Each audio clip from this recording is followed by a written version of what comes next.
honestly the unbridled joy and optimism that is students coming out of school ready to change the world. It's like I want to harness that and bottle that and sell it.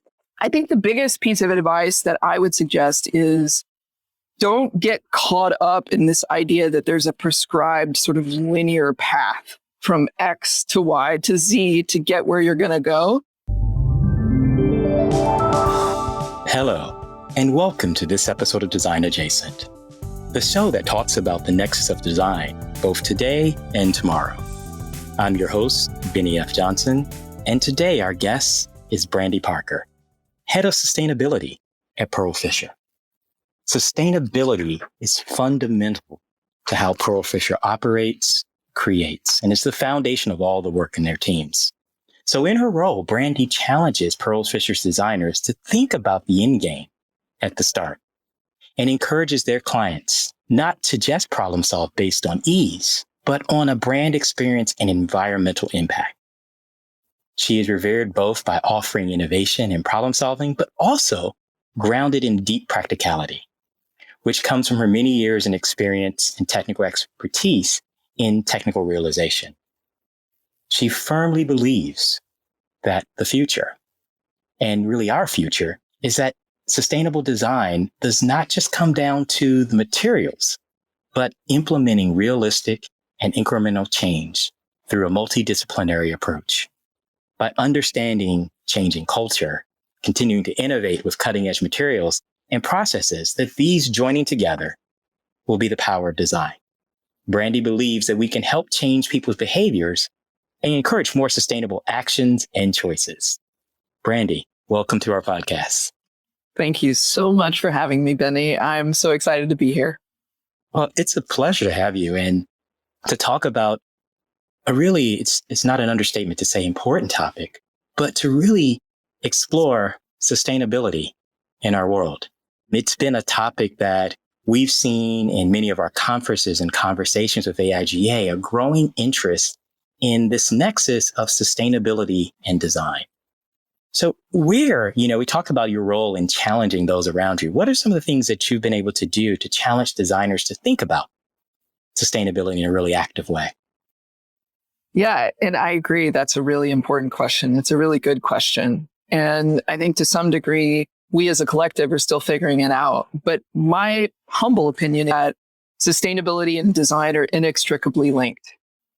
And what I mean by that is if you think about good design, and this could be design of anything, good design is self-evident. Right. Good design is something you experience and you realize, oh my gosh, maybe this has made my life better or it's fit into my life seamlessly. Where sustainability is life.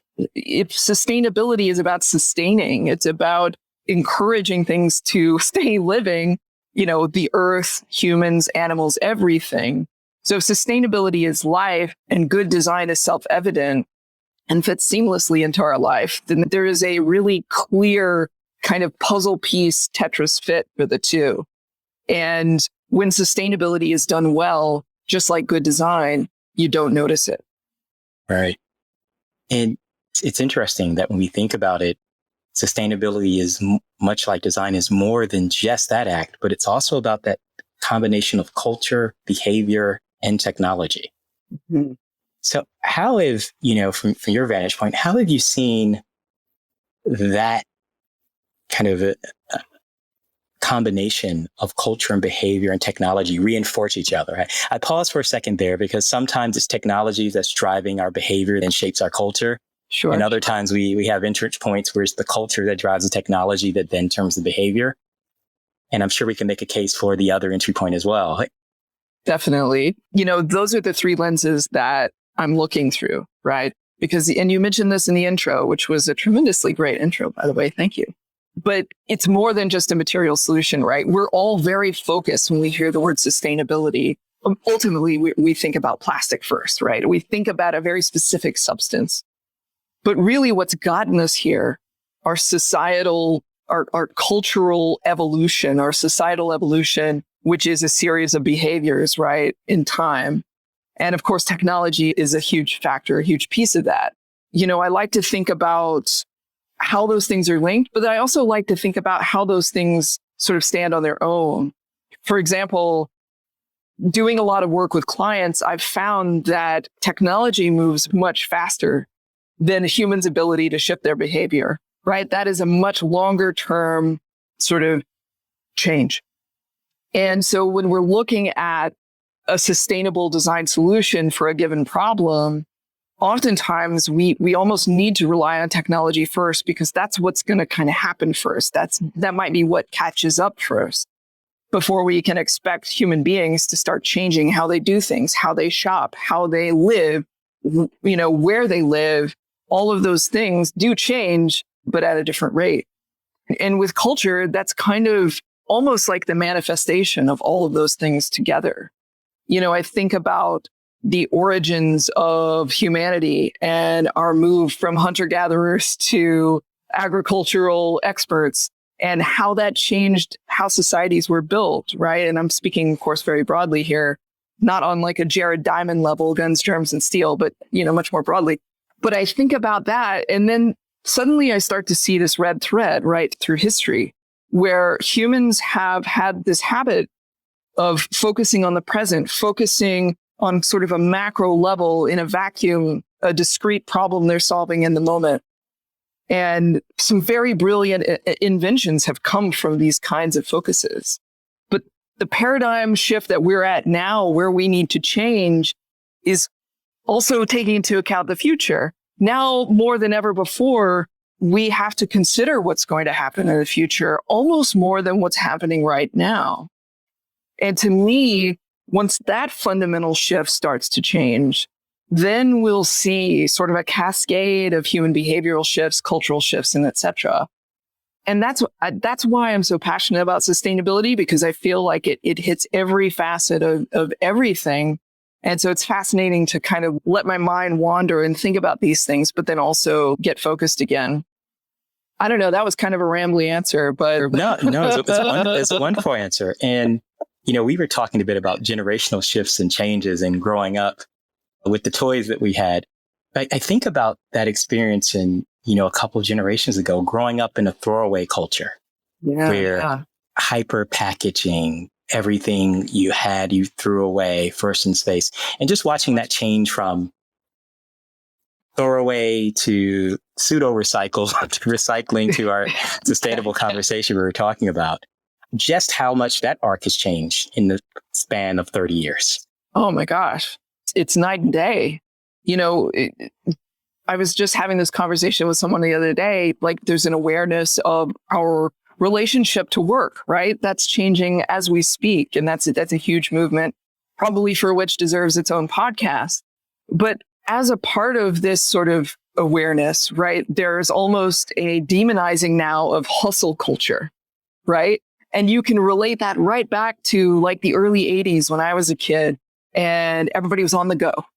And now you could have your Dunkaroos on the go. You could have your snacks, your juice box, And so all of this material, and of course I'm talking about packaging specifically here, because that's my wheelhouse, right? But you had all of these problems being solved for an on-the-go culture, which led to more single-use, single-serve items. Bottled water didn't exist on the shelves before the 80s. I mean, maybe the late 70s, with things like Perrier, but that was a whole different experience than bottled water as we know today. And that all came, and that all came from this idea that you've got to keep moving and you've got to have your food and drink while you're doing something else. And so what I'm seeing now is a potential to reset that. Are we on the go? Are we hustling? Are we constantly going? Or are we recognizing the value of rest? And you can see how these elements of human behavior now directly affect the kind of products that we might innovate on, the kinds of packaging that we have the ability to use. People now can talk about refill and reuse of products and packaged goods because it's almost a direct obsolescence to on the go. It's a really interesting kind of conversation point. We think about that hustle culture and the throwaway of the spaces. I'm reminded of fast food wrappers being what you saw flying on the street as like tumbleweeds of trash for the time period. That's where you had the buildup in the space. And to see, a really efficient take that's happening with a lot of packaging today, where there's less of a waste space in there. As we speak a little bit about packaging, because I know that's been a part of your world, one of the things that's interesting is how packaging now itself is becoming a part of the story in the consumer behavior in a way that it hadn't been before, where packaging helps to drive the purpose and the narrative in the story. Talk a bit about, your view of how you've seen packaging evolve recently. And then this nexus, if I can ask two questions at once, of where do you see the future of packaging as it's embedded with these stories? Yeah, I think those are really awesome questions. So, packaging is evolving, and you called it, right? We are aware. Awareness is a catalyst that starts a cascade of other dominoes falling. And with awareness, for example, 20 years ago, when I got into the packaging industry and design, I didn't know it was a thing I could go and do. I wasn't aware of packaging design as a thing I could be employed in. Fast forward to now, I feel like everyone is so hyper aware of what packaging is made of. I have people that are not in the industry at all talking to me, asking me about, so tell me about this mushroom packaging and what's PLA? I've heard this is plant plastic. And it's like, oh my God, suddenly everybody's a material scientist. So not only is there an awareness of the role that packaging plays in a consumer's life, but there's also a deep education that people are getting into because it's become the number one public enemy in subjects of sustainability. So packaging is evolving because consumers are evolving. And something I always talk about in my lectures, both to students and also, during webinars and podcasts like this, is that demand creates supply, right? This is the law of supply and demand. And when you think about demand as the other end, it can create supply. And what we're seeing is consumers are demanding plastic-free packaging. And we can talk more about how possible that is right now later. Again, probably deserves its own podcast. But consumers are demanding things like that. Consumers are demanding clean ingredients. Consumers are demanding fair workers' wages through the supply chain. People are aware of the supply chain now. Exactly. I was just about to say that. Like you can say supply chain in regular conversation and people know what you're talking about. Exactly. 20 years ago, it was our business school course, right? Yeah, it's like you're trying to get a spicy nugget at Wendy's. They're like, sorry, supply chain. And you know exactly what that means. You're trying to get some toilet paper at the beginning of the pandemic. Sorry, supply chain. So there is a hyper awareness. And of course, evolution has become a part of that. And specifically, the evolution I've seen. So since I've been at Pearlfisher now, and I've been there for 8 years, there's been a range of what's been available as solutions that I can provide for my clients. And it's sped up so much in the last year. And what I mean by that is like more bio-based materials that are available, commercially available, more options, more alternatives to what is customary and conventional. So therefore, we're seeing this rapid expansion of what is available to package things in safely. There's still a lag with the technology behind plastic. There's just not a lot that can replace all of the benefits that plastic brings, especially in food packaging. But we'll get there. And I feel like with the momentum we have, the awareness that consumers have, I believe just like any other kind of evolution we've seen in the natural world, it speeds up exponentially over time. So we'll see that sort of technology speeding up and becoming available faster more than ever before. I have this question, whether you're seeing some impacts on packaging now. So we've been having conversations about this 2-year pandemic moment being an innovation forcing function. And in spaces where we have, whether it's online learning or other adoptions of technology that have jumped several hurdles because of the forcing function of the last 2 years. Have you seen any of that in your day-to-day in terms of looking at packaging? Have the pressures of the last 2 years, are you starting to see innovations that are coming from that moment? Absolutely. And I think where the most growth has happened is direct to consumer brand. First of all, there's a proliferation of them. And with the direct to consumer model, you have a different kind of dynamic packaging that's required, because now you have bespoke and shortened logistics chains because you're going direct to the end user.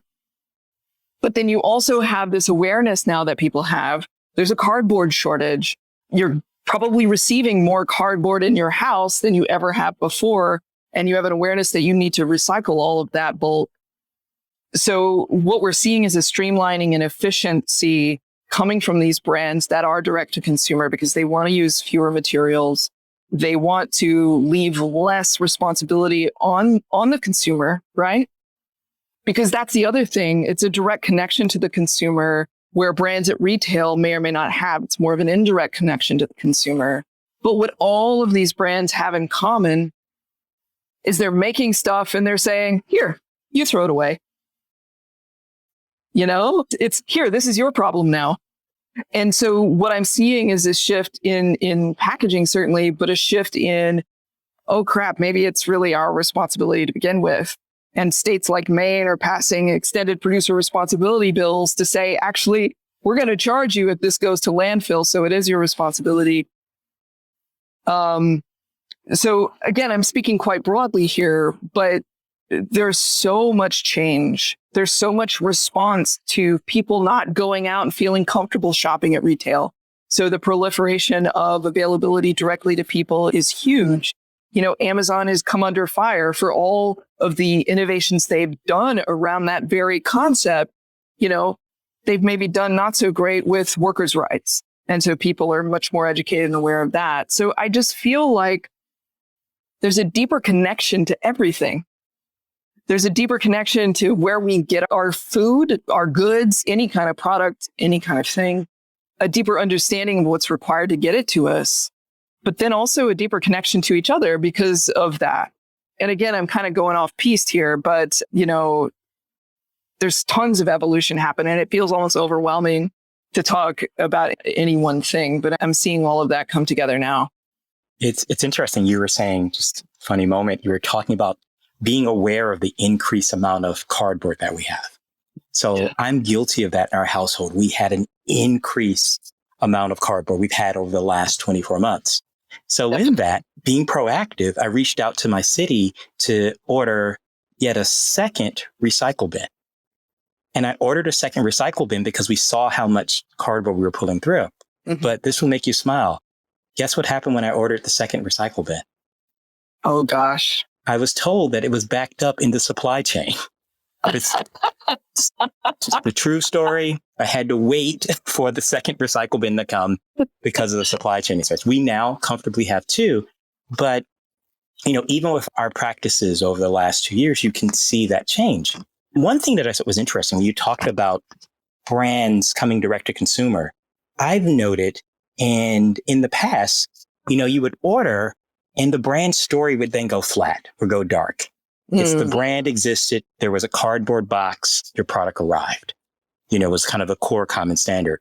Yeah. What I've noticed, and I'm sure our listeners have noticed as well, is brands taking over the brand story experience from the immersion in the entire, not just the product, but the actual shipping delivery as a point of brand storytelling. Absolutely. Talk a little bit about that, because I notice there's that tension. You know, you're not doing a full-blown diorama when your package shows up, but we're moving away from just a plain generic cardboard box. Yeah, you know, and to me, that's very exciting. Brands have finally woken up to the fact that, hey, this is an opportunity to directly speak to consumers, an opportunity we don't have when we're sitting on an ambient shelf somewhere. But I think further to that, there's a humanization there. It's like you're buying from us, and here's why we're going to reinforce that that was a good idea. And here's the extra value adds that we have beyond this product that you've purchased from us. Because I think that too is happening, right? Brands are evolving to know, okay, I've got to give back for everything that I'm taking. All the resources I'm taking to create this thing, I need to give back in some way. And so there's an opportunity to tell that story too. Or there's an opportunity to tell a story Like, for example, just the other day, I finally broke down and ordered Pros, which is like the shampoo, the customized shampoo experience. Not that I'm that vain, but, I've got curls. I want them to fly. And you have to let us know. You have to come back to our podcast and let us know how this is working out for you. I will, absolutely. But, it's been hit up on my Instagram for years now, at least a year. But anyway, I got it and all the labels have my name on it. It's all customized to where I live and all of this stuff. So there's this deeper human connection is my point. And I think that Pros has done a good job with that. Talking about connection, this is just reinforcing that. We're realizing that, hey, we're all in this together. And so there is that. Of course, look, there are brands out there that are just doing what's trendy and it will fall flat and eventually, they may or may not survive. But I think for the brands that are doing it from a genuine place, an authentic place, they will stick around and people will be more invested in those brands because a good brand, right, is something you love, something that you feel is something that is, I don't know, you can be loyal to it. You can have a relationship with a brand. And so direct to consumer has just opened up those possibilities to a level that weren't previously, I think, possible. So to take a pivot, we talk about direct to consumer and that kind of explosion we've seen over the last few months and years. Let's take a look back at our kind of classic space and how do you see brands and packaging evolving on the shelf? Right? We're kind of, our experience with retail is evolving as well. And I'm curious to hear your thoughts on how brands kind of, to use old concept, I'm an old brand marketer, jump off the shelves, right? Yeah. Another great question. There's a good reason you're a host. I see this. If the retail is changing. So what I'm seeing now is the retailers that are really on it, they're seeing themselves as curators of brands that do good, sustainable products, etc. So, what you're seeing is an evolution of product and packaging standards for what goes in the store. A few key examples. I mean, Whole Foods has been doing it since the 90s. They've had a standard for the kinds of ingredients they don't allow in the store. Most everything in there is organic, etc. REI, they're an outdoor outfitter, clothes, all kinds of stuff. They have this amazing quality standard platform where everything they sell, and they sell third-party brands, has got to hit certain certifications, has got to hit certain standards to be carried in the store.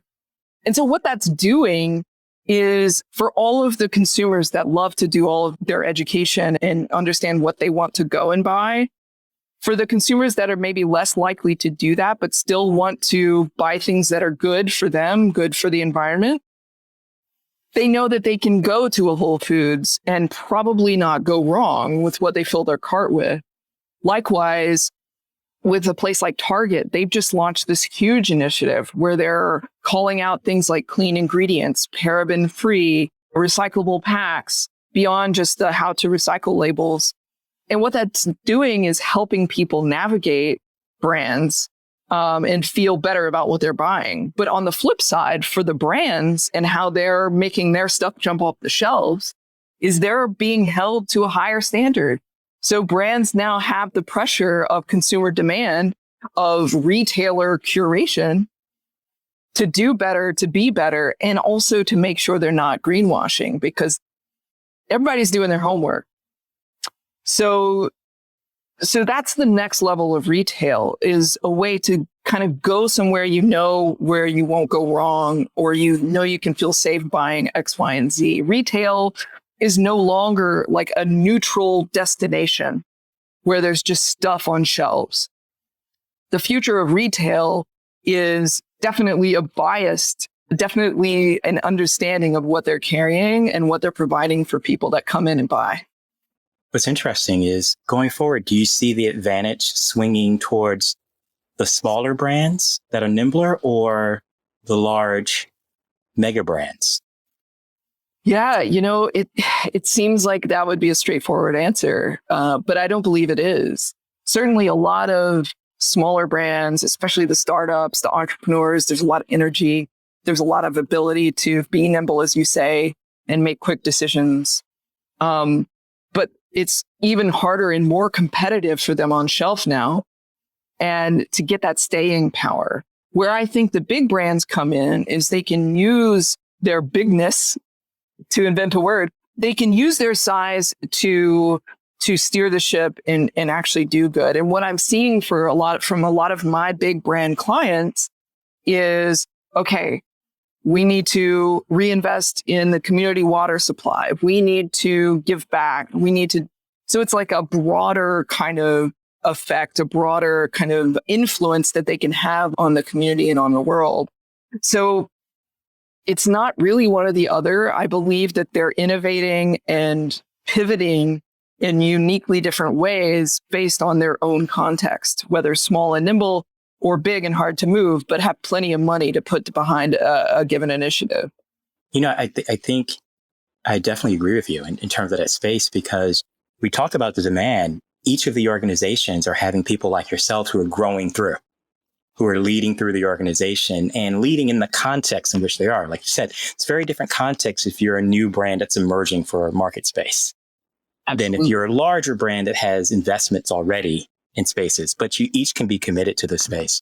So for years before coming to AIGA, I worked with the Better Business Bureau. And one of the things that we would do would bring together industry, whether it was looking at the amount of sugar in cereal for kids or looking at spaces and finding ways in which players in an industry, large, medium, and small, could work together towards bigger ideas.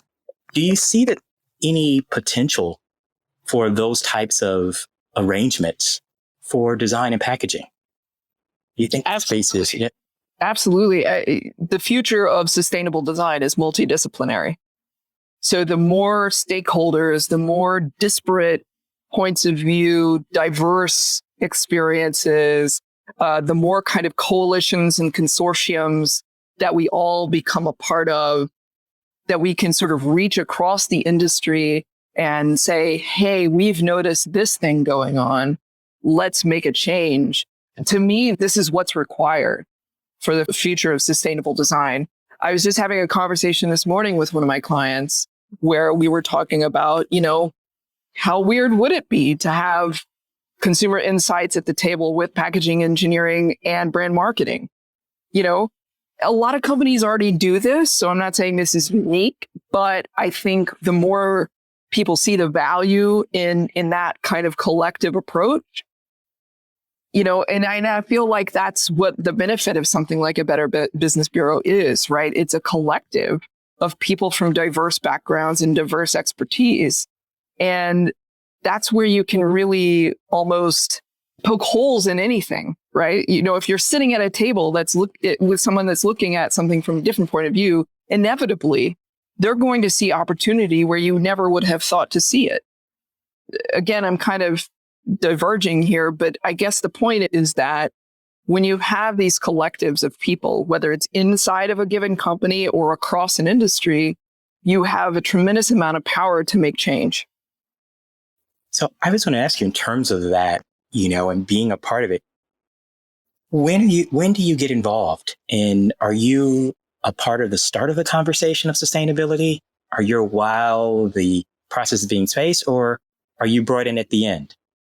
I am all over it. I'm there from the beginning. And as my previous role, so I was head of realization, which is production, basically, so making things happen.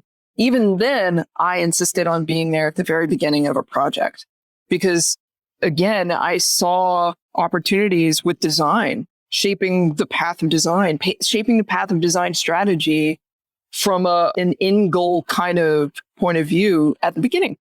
So I do that very much now as well. And I also have the tremendous privilege of being on the leadership team at Pearlfisher. So kind of as a default, I'm aware and connected with all of our new client relationships, our ongoing ones at a very high level. But it's getting in there. And even when briefs come to us that don't specifically ask for sustainability, I'm going to sit there and think about what opportunities could we bring back to them that they hadn't thought of.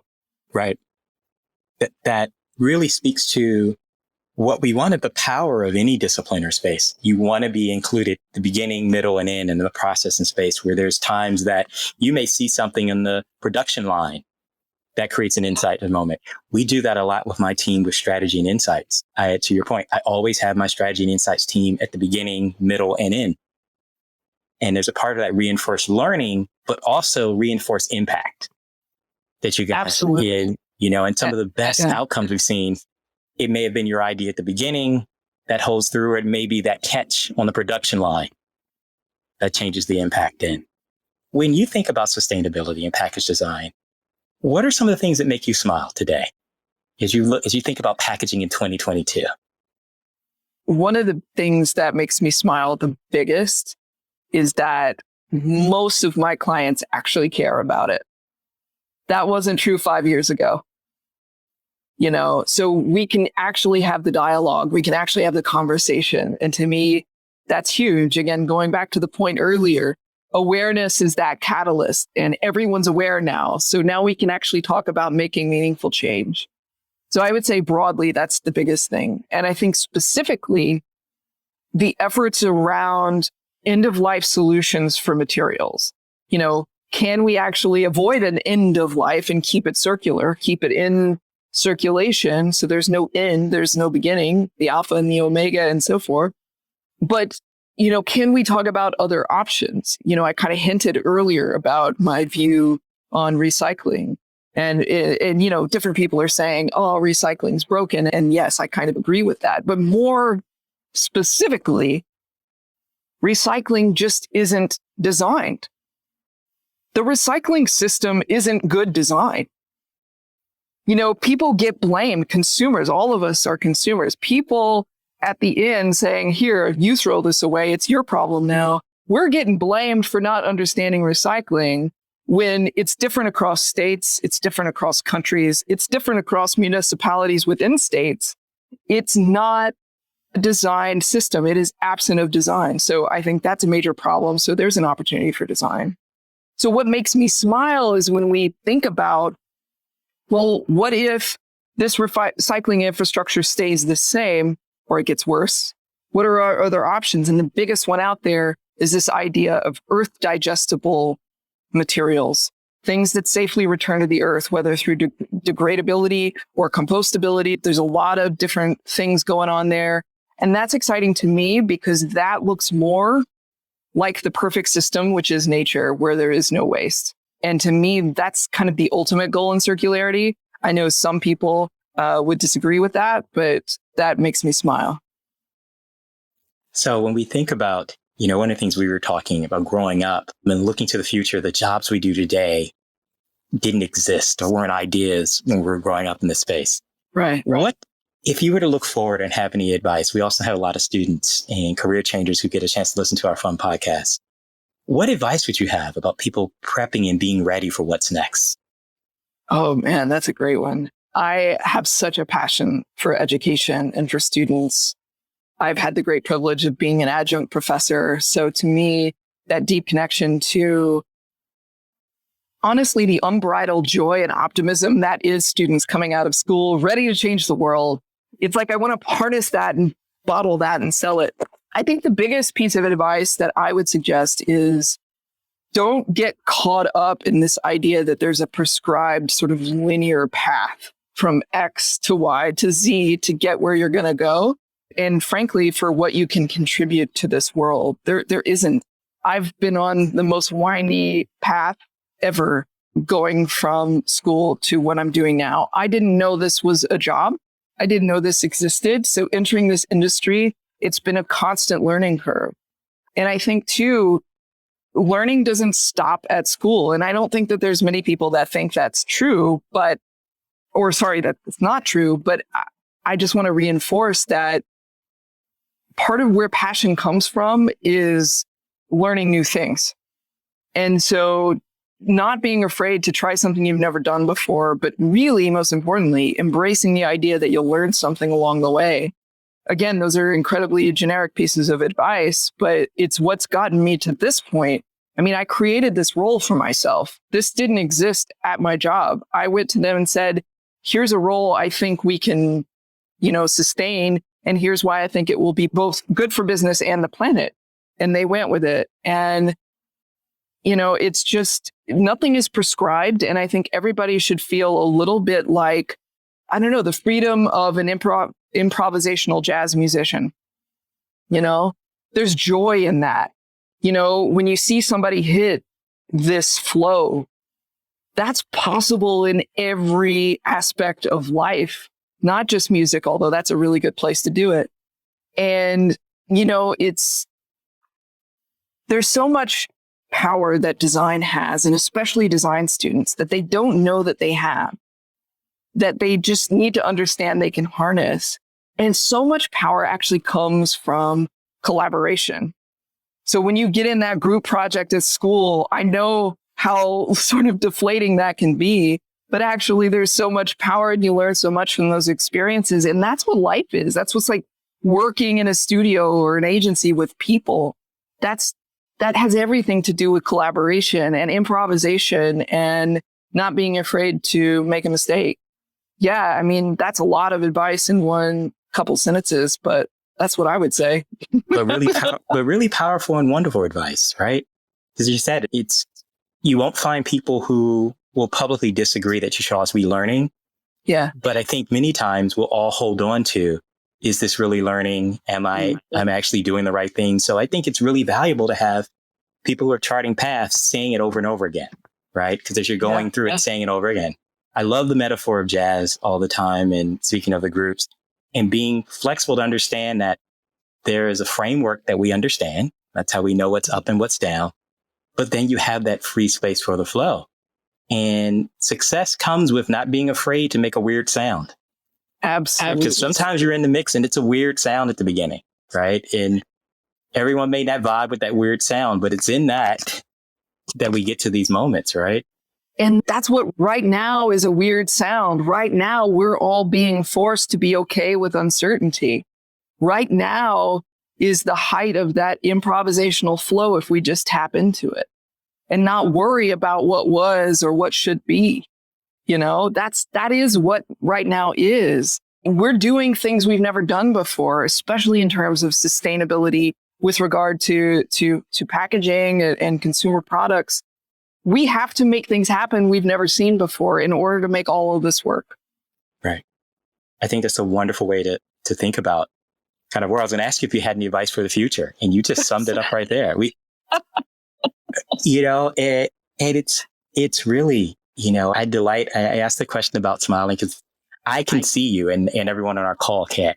And I can see your face light up when we talk about spaces.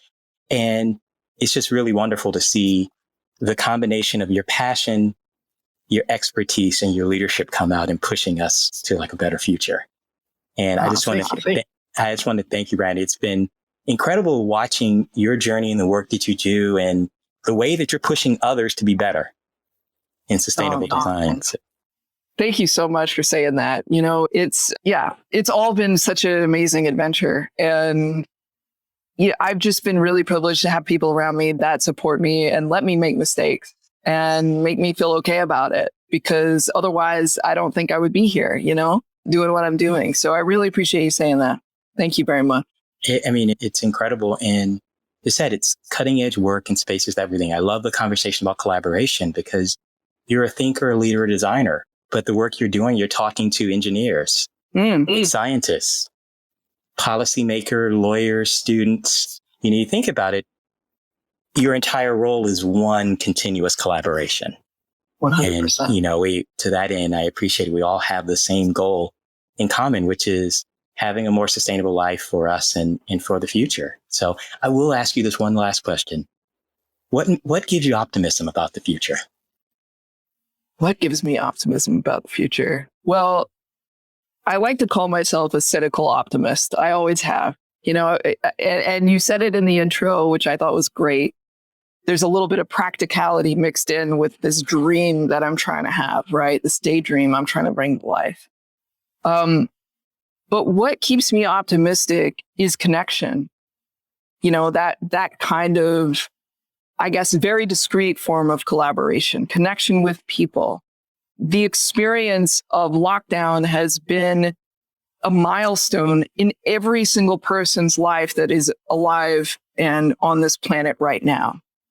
Never before in history has an event happened simultaneously for everyone across the world at the same time. Thank you, digital experience. Thank you to all of that. But what I'm optimistic about is, yes, it's a pandemic. There's been a lot of horrible things that have happened. There have been tremendous losses of human life, and we have a lot to still learn from that. But what gets me optimistic, what gets me excited about the future is people realizing, oh my gosh, there is actually a collective consciousness. We are all connected. We're all experiencing the highs and lows. We're all experiencing burnout at the same time. We're all anxious at the same time. But then on the flip side, we're all excited when last summer we all got to go outside and play for the first time in a long time. That was joy, I believe we felt collectively. And without being too woo-woo, this awareness of the collective consciousness is, I think, what will take us into the future, what will enable us to make these beautiful solutions for these problems we still face, this deep human connection we have to each other that we're not always hyper aware of. It just kind of lies there just beneath the surface of being awake. And I don't know, that sounds kind of out there, but this is where I hold my hope. This is where I hold my joy. And this is what enables me to look at the future without feeling like the world is crumbling.